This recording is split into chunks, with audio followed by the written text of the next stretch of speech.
क्या ज़्यादा पढ़ने और ज़्यादा से ज़्यादा बुक्स पढ़ने से ही अच्छे मार्क्स आते हैं और टॉप करते हैं?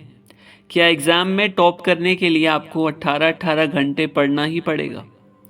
आपने ऐसे स्टूडेंट्स भी देखे होंगे जो आपसे कम पढ़ते हैं और आपसे कहीं ज़्यादा मार्क्स स्कोर करते हैं। आज मैं आपको स्मार्ट स्टडी के 5 ऐसे टिप्स बताने वाला हूँ जो हर टॉपर फॉलो करता है और वो आपकी तरह 10-12 घंटे पढ़ने के बजाय सिर्फ 3 से 4 घंटे पढ़कर ही टॉप कर लेता है। तो चलिए बिना टाइम वेस्ट करे इस वीडियो को शुरू करते हैं। Give your self 10 minutes before start studying. आप जब भी पढ़ाई करने बैठते हो उससे पहले आप किसी न किसी काम में इन्वॉल्व होते हो। या तो आप मोबाइल फ़ोन चला रहे होते हो या फिर किसी और काम में इन्वॉल्व होते हो। आप सोचते हो कि अभी थोड़ी देर और फ़ोन चला लेता हूँ, अभी तो मुझे 2 बजे से पढ़ना है, अभी भी मेरे पास 10 मिनट बाकी है। लेकिन यह तरीका बहुत ही गलत है, क्योंकि एक काम से निकलने में और दूसरे काम को करने में आपको एटलीस्ट 10 मिनट का टाइम बीच में रखना चाहिए, ताकि जो आप काम कर रहे थे उससे आप अपने मन को बाहर निकाल सकें और जो आप नया काम करोगे उसमें आपका मन लग सके।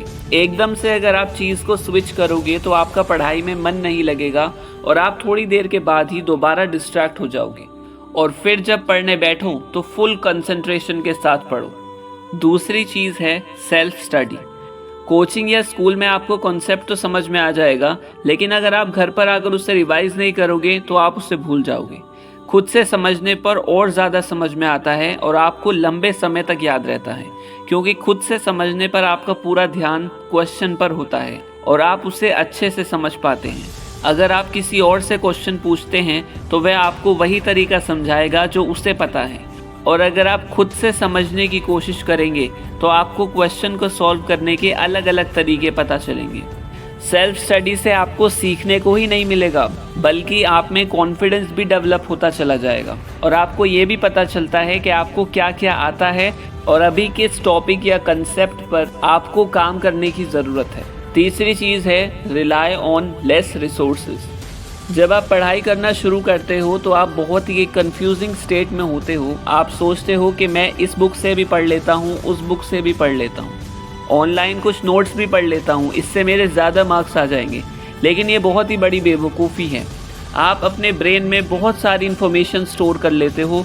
इससे होता क्या है कि जब आप एग्ज़ाम में कुछ सिंपल से सिंपल क्वेश्चन का आंसर सोचोगे तो क्योंकि आपने ब्रेन में ऑलरेडी इतनी सारी इन्फॉर्मेशन स्टोर कर रखी है तो आप उस सिंपल क्वेश्चन के आंसर को प्रोसेस नहीं कर पाते और आपका पेपर अच्छा नहीं जाता। सभी टॉपर्स कई सारी बुक्स नहीं बल्कि कुछ ही बुक्स को कई बार पढ़ते हैं। इससे उनके मार्क्स में बहुत अच्छा इंक्रीमेंट देखने को मिलता है। चौथी चीज़ है एनालाइज योर बॉडी क्लॉक। हर इंसान की अलग अलग बॉडी क्लॉक होती है। अगर इसे पढ़ाई से रिलेट करें तो आसान शब्दों में इसे इस तरह से समझ सकते हैं कि 24 घंटों के समय में एक समय ऐसा होता है जब हमारी वर्किंग कैपेसिटी चरम सीमा पर होती है। इस समय जब हम कोई भी काम करते हैं वो ज़्यादा अच्छी तरह से और बेहतर तरीके से कर पाते हैं। कुछ लोगों को सुबह जल्दी उठकर पढ़ने से ज़्यादा समझ आता है और याद रहता है, जबकि बहुत से लोगों को रात में पढ़ने से ज़्यादा समझ आता है और अच्छी तरह याद होता है। इसलिए किसी भी एग्ज़ाम की तैयारी शुरू करने से पहले अपनी बॉडी क्लॉक को ज़रूर एनालाइज करें। पांचवी चीज़ है स्टॉप ओवर थिंकिंग। हम में से हर कोई ओवर थिंक करता है कि क्या मैं अच्छे मार्क्स ला पाऊँगा, अगर मैं अब शुरुआत कर दूँ तो क्या मैं एग्ज़ाम में 95 स्कोर कर पाऊँगा, अगर मेरा रिज़ल्ट अच्छा नहीं आया तो क्या होगा, मेरी तो ज़िंदगी बर्बाद हो जाएगी। इस ओवरथिंकिंग को कम करने का बेस्ट तरीका है कि रिज़ल्ट पर नहीं, लर्निंग प्रोसेस पर ध्यान दो। डेली के डेली टारगेट्स पूरा करो और अपना 100% दो, लेकिन रिज़ल्ट के बारे में मत सोचो। कभी भी एग्ज़ाम में नंबर 1 आने की मत सोचना, क्योंकि इससे तुम अपने ऊपर स्ट्रेस और प्रेशर डेवलप करते हो। ये सब सोचने के बजाय ये सोचो कि मैं अपना 100% दूंगा इस एग्ज़ाम में, फिर उसका बाय प्रोडक्ट होगा कि जब तुम टॉप करोगे। आपने कहावत तो सुनी होगी, जैसा बोओगे वैसा ही काटोगे। इसका मतलब यही है कि आप आज जितनी मेहनत करोगे कल आपको फल भी उतना ही मिलेगा।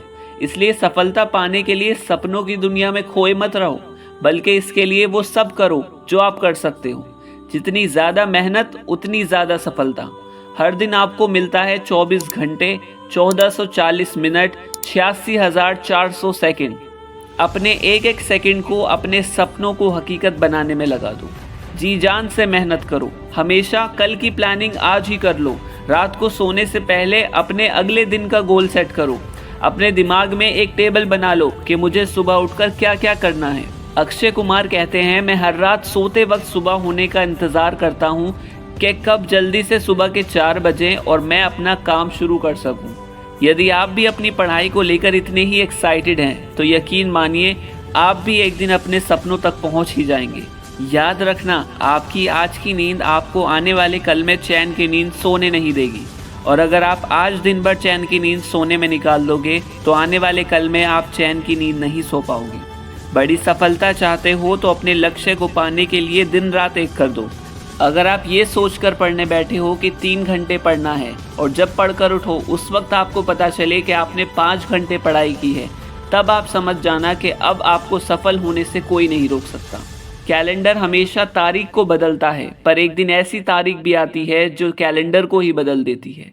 इसलिए सब्र रखो, वक्त हर किसी का आता है, बस मेहनत करते रहो। कोशिश करना कभी मत छोड़ना, क्योंकि दूसरा व्यक्ति तैयार है आपके छोड़े हुए अवसर का लाभ उठाने के लिए। जब आप पढ़ाई से डिस्ट्रैक्ट होने लगो उस वक्त अपनी आंखें बंद कर पूरी एनर्जी के साथ अपने मन से कहो कि तू मुझे मेरे लक्ष्य से हटा दे, इतनी तेरी औकात नहीं। अपनी मेहनत पर भरोसा रखो, किस्मत खुद ही बदल जाएगी। सपने उनके पूरे नहीं होते जिनके बाप बड़े होते हैं, सपने उनके पूरे होते हैं जो जिद पर अड़े होते हैं।